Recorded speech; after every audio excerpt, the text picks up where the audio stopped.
Hello everyone, my name is Havian and today I'll be breaking down the latest information about the upcoming expansion DLC for Granblue Fantasy Relink.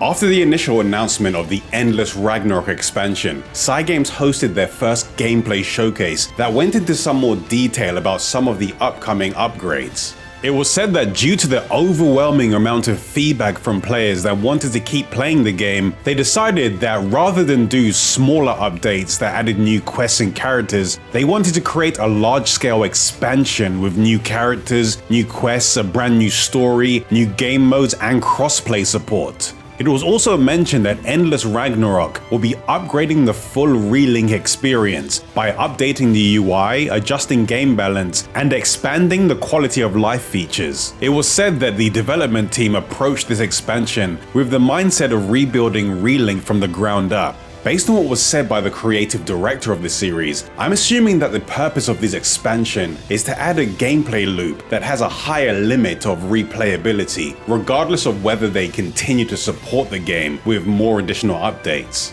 Endless Ragnarok is an expansion for the Granblue Fantasy Relink base game that carries over your existing save data and progress. So for those of you that are still making your way through the game or haven't started playing the game yet, picking up the base game for a lower price and then getting the upgrade later may be worthwhile, so you can start making some progress before the expansion releases. One of the main reasons being that the content in the expansion begins after the post-game chapter in the original game ends. However, it was mentioned that there will be upgrades and rebalancing and combat refinements to the game as a whole. So if you want to start fresh and experience the game from the beginning once Endless Ragnarok releases, you should still be able to benefit from some of the gameplay related changes.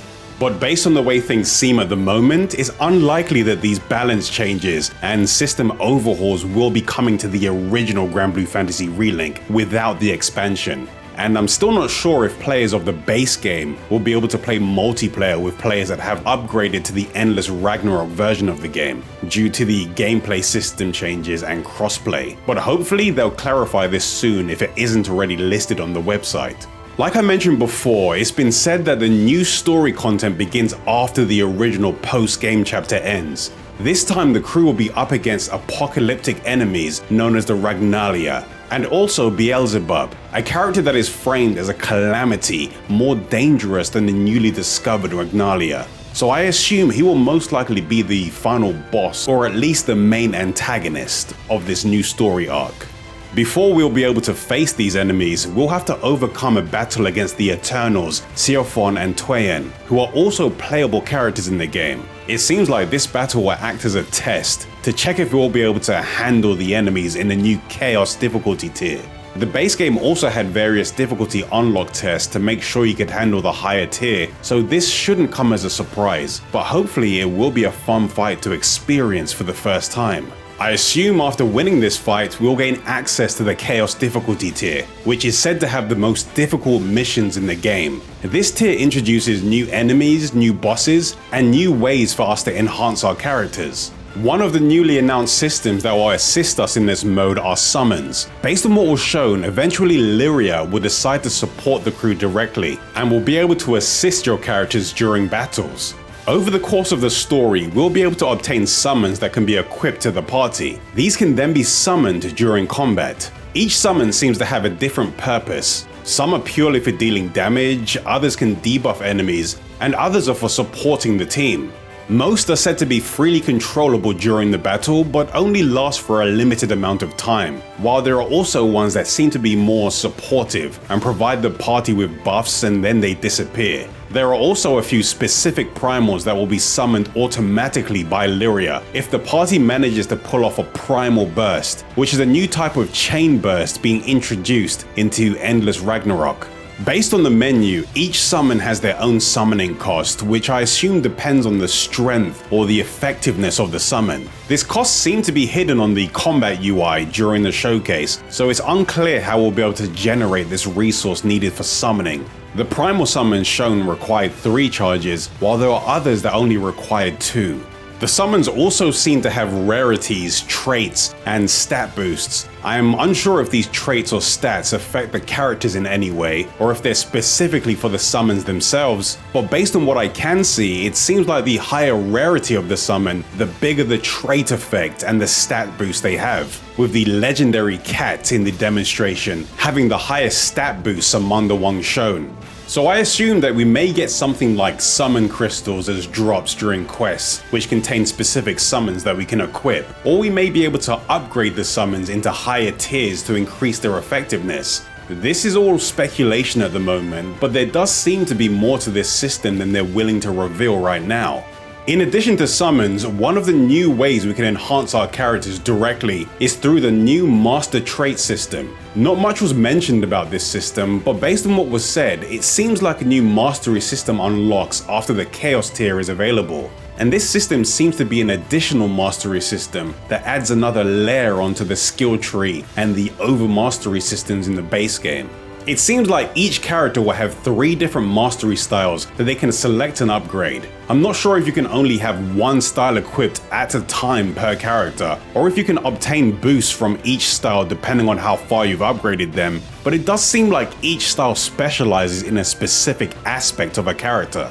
Using Gran as an example, it looks like he has a style that enhances his damage based on his arts level, and another style that increases his damage cap and his attack after casting a healing skill. Each character also has some kind of a master level that seems to require a specific amount of mastery points in order to increase its level, with additional stat bonuses being provided once a character reaches specific master levels. I assume the purple orb-like items that are used to boost the ranks of master styles are also unlocked in this way too. There's still a lot that needs to be learnt about these new systems, but based on the limited information about master traits, this is what I've found so far. In addition to the new Chaos difficulty, Conflux is a new game mode specifically designed for single players. Instead of following a mission-based format like the quest mode, the Conflux is more of a roguelike mode, with randomly generated stages that contain a variety of enemy encounters, mini-games, and environmental hazards. When progressing through a run of the Conflux, you'll be able to unlock auras, which are special temporary buffs that I assume last the duration of that run. This results in your characters getting stronger the deeper into the labyrinth they get, with the enhancements resetting once you've completed that specific Conflux run.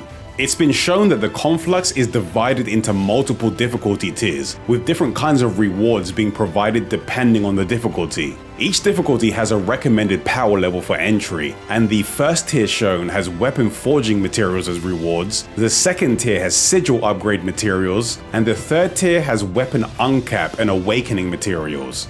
I assume you'll still be able to receive the same kinds of rewards that are available in the lower tiers when doing the higher tiers, but only 3 tiers were available during the showcase, so hopefully they'll have more in the final release. It does seem like the Conflux will be a decent way to upgrade the other characters in your crew, since it seems like this mode will act as another method for gathering materials required to upgrade the wide range of weapons across all of the characters, in addition to what you would usually find while playing through the quest mode. In the quest modes, you'll most likely be able to hunt for specific materials directly, but the Conflux does give you a chance to upgrade the equipment for characters you wouldn't usually go out of your way to gather materials for. But if you're someone that has already fully upgraded your equipment for all of your characters, it still remains to be seen how much you'll benefit from the rewards available in this mode. Depending on how fleshed out this mode is, the Conflux could end up being my favorite addition to the expansion, since I enjoy playing roguelike modes as a side activity in games that already have fleshed out base game content, due to how unpredictable and replayable these modes can be. But even though it is nice that they focus on a single player experience for this mode, it would be nice if they eventually added a multiplayer version, even if they had to change some of the mini games and hazards so that they worked with multiple players. It's unlikely that this is something they would do at this point, but it does seem like a fun mode to try with friends. 4 new characters were also announced for the Endless Ragnarok expansion. Galanza and Magliel, who were previously villains in the base game, will now become playable alongside the new ranged character Eustace and a new melee-focused character Beatrix, which was the character that received the short demonstration during this showcase. She's an aggressive close-range fighter that uses a combination of quick strikes and charged attacks during combat. Her main gimmick is her delta clock mechanic that lets her rotate through various buffs depending on the position of the clock hand when pressing the unique attack button. These buffs can provide her with attack, defense, or healing spec enhancements depending on what she needs from the situation in battle. Using certain attacks seems to charge the delta clock, and once it's fully charged, she can activate the Devour Causality mode that drains the clock's charge to increase her attack speed and to improve her combo potential. Based on the gameplay shown, she does seem to have a few acrobatic skills that will probably help her evade attacks, but overall it does seem like she'll be a fun character to try out. Thankfully, due to the upcoming beta, you'll have a chance to try her out for yourselves early. The closed beta for Endless Ragnarok will be taking place from March the 13th to the 16th, specifically to test out the crossplay functionality between the various systems. Players will be able to sign up from now until the 27th of February, and if you're selected, you'll be able to take part in the beta once it's available. Only a tutorial quest and the quest mode with 3 specific quests will be available during this beta, and systems like summons and the Conflux mode won't be available. So the main reason for trying this beta is for giving the game a try if you haven't played it yet, while testing the crossplay features, or if you want to give Beatrix a try, since she'll be the only new character available in the beta roster. Signing up for the beta requires a Cygames ID account, but I'll put a link to the sign up page in the description so you can check out all of the details beforehand. Hopefully they'll be releasing regular news updates for the game up until the launch, so if I do hear anything new about the game, I'll be sure to let you know. I'll be making more videos for Endless Ragnarok and other upcoming action RPGs, so if you want to be the first to know when those videos are available, don't forget to subscribe. I'll be making some new videos very soon, but until I make those videos, here's another that you might find interesting.